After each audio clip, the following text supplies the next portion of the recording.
in the modern era, where the game has changed quite a bit, it's a lot different today. To win 3 championships with the same nucleus is extremely hard to do.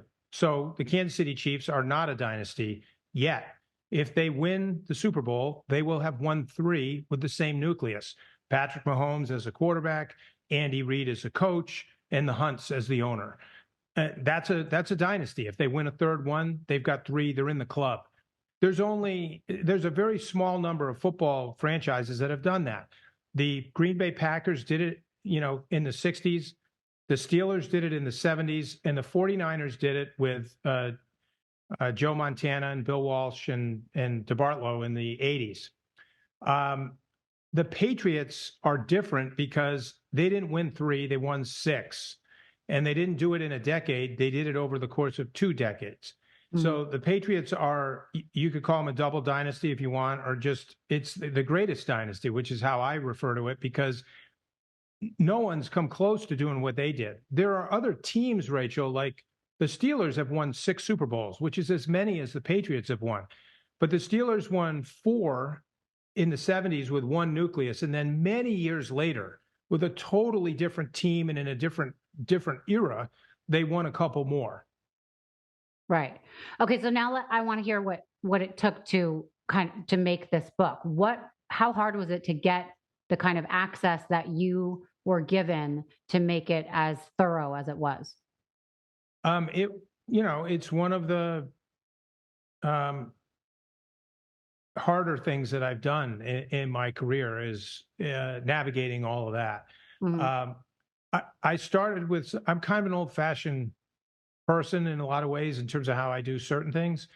And I started like my very first step in this process, and it's like a baby step compared to where you got to end up.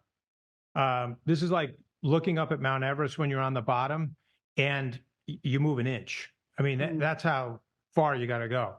And I started, that first step was sending a letter to Robert Kraft, the owner of the team. And my thought was, a lot of people had gone through Tom and Bill over the years for stories, for books, for all kinds of stuff, for films. No one had really ever approached the owner, and no one had ever tried to tell a story through the eyes of the owner. Mm-hmm. And I thought that was the way in.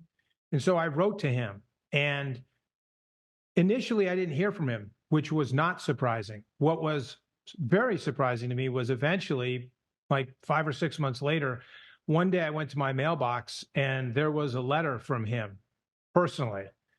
And before I even opened it, I had decided that he was different. Regardless of what this letter says, the fact that he took the time to write me a personal letter the old-fashioned way, in other words, it wasn't the vice president of communications for the Patriots, it wasn't an email from an assistant or just a nothing. It was an actual letter in the mail. I still have it. To me, it's a very important memento in the history of this process.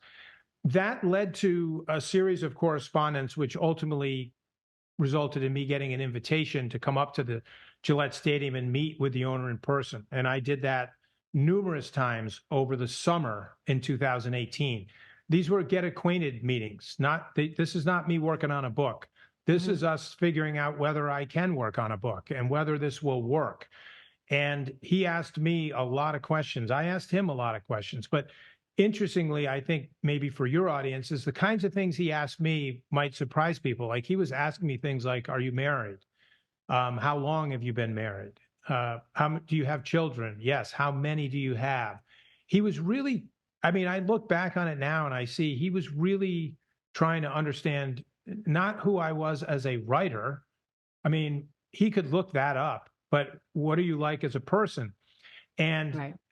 It's interesting, and I think that there were things that we had in common, right? And so I was asking him a lot of questions about his dad and his mom and his relationship with his father and his mother.